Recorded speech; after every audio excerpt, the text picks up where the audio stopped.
What is up, everybody? This is Lyle No Hippie Trucking and Transportation.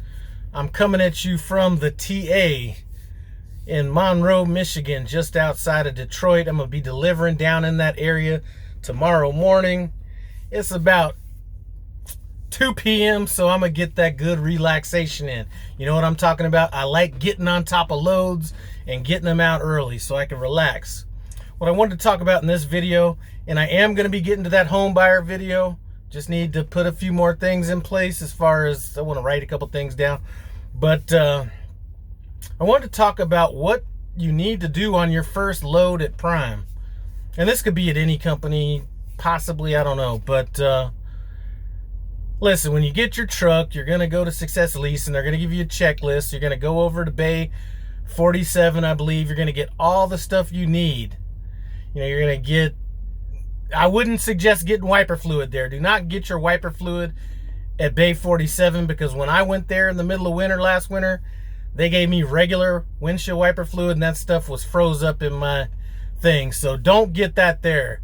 Hold off on that. But you're going to get your little grommets for your airlines. You're going to get maybe some extra oil, coolant, whatever's on that checklist. Get it, except for the windshield wiper fluid, unless they have the minus 20, minus 30 degree stuff. So do all that. You're gonna get your other stuff, you know, you're gonna get some stuff through outbound. Make sure that you get your anti-gel, and I'm gonna suggest getting a case. A case is gonna be like 10 bottles. Get that. You're gonna get your load locks. I think they are giving away some of those for free. I don't know if they're not the blue handle ones. I'm not sure. But really what I want to talk to you guys about, which is very important, which I don't think a lot of people think about when they're getting their first load, is what you want to do is make sure if you're picking up a load off the yard and you're driving through outbound, stop at one of the scales and calibrate your truck scale on the inside of, you know, on the inside of your truck.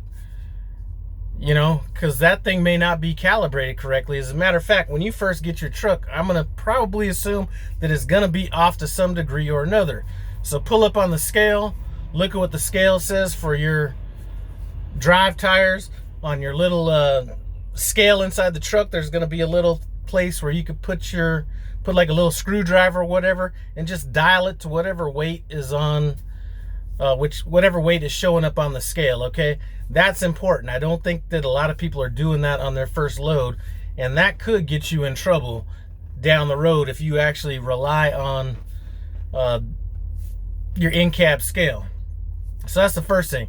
The second thing to do, and you could either do this isn't as important, but at some point, get an empty weight. So get an empty weight on your truck. So fill up your truck, fill up the def, fill up a trailer, and get an empty weight.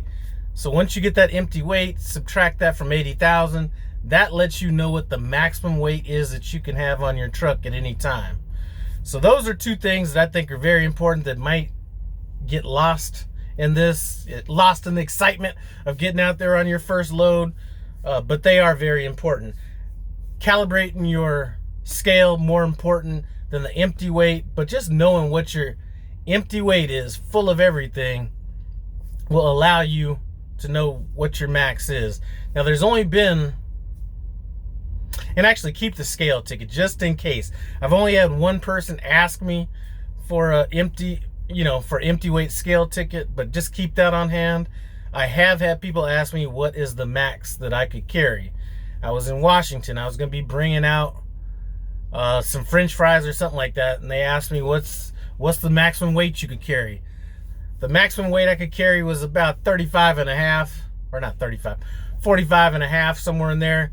I told him 42 and a half, just to leave me a little bit of room, because you know whatever you tell them, they might try to go a little high on that. So that's what I told him. But I just wanted to come through with that quick video. Another thing, listen, I hear a lot of people that are, you know, already got their CDL through Prime and they're complaining about waiting for a trainer. You are not in this by yourself. There's people at all different kind of companies waiting for their trainer. As a matter of fact, I would say that at least one of these companies that I know of is not paying you while you're waiting. I think they're paying you like $50 a day for waiting. If Prime is paying you the $900 a week to wait for a trainer, take that free money. I mean, I might be making, 3 times that or whatever out here driving, but if somebody's going to tell me I could make $1,000 a week for not doing anything, shoot, I'm going to take the $1,000 a week. You know what I'm saying? So just relax. Listen, this is a marathon. It's not a sprint. A lot of young bucks out there kind of look at things a little too short-sighted. You're going to get on the road. You're going to get all that stuff. Just relax for now. You know what I'm saying? And as a matter of fact, rest your ass up now, because if you get with a runner that's a trainer, you're going to wish you banked up all that sleep right now. So just wanted to throw that out there, but I'm